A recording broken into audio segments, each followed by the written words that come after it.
Approve ba, bebe? Approve? Oh, yun. Approve daw sa kanya. Diyan mamaya, maglalagay ako ng happy anniversary dyan. Bumili ako ng mga pang borloloy. Simple lang, kasi hindi naman talaga ako marunong at magaling gumawa ng mga ganito. Hindi kasi tayo ma-surprise sa tao pagdating sa mga ganyan.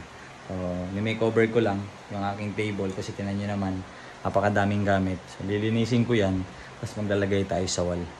Tingnan natin kung maso-surprise siya mamaya at kung matutuwa siya pagka uwi namin galing dinner. Tara, samahan niyo akong i-makeover. Let's GG!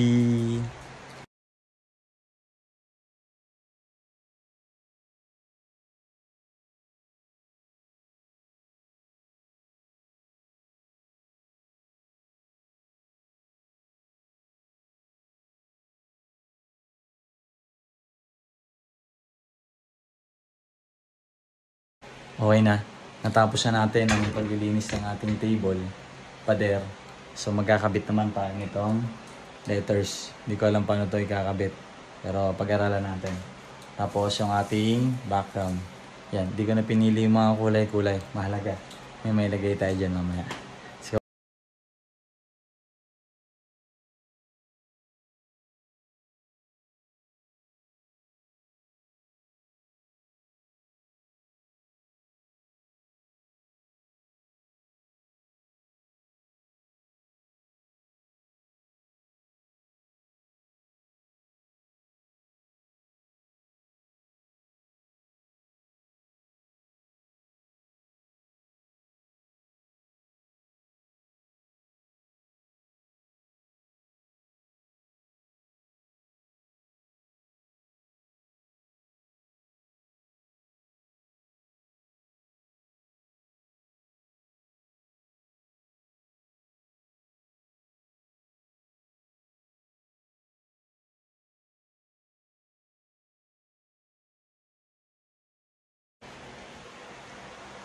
ayan na.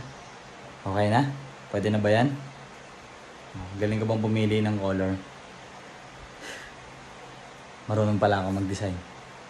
Basic lang yan pero para sa akin ang hirap. So pantay naman siguro. Lalagyan na lang ako ng ibang mga borloloy dito. Para tapusin na natin to. Kasi maya maya nasa alabang na siya. Kailangan ko na rin magpunta ng alabang baka di pa tayo makaligo.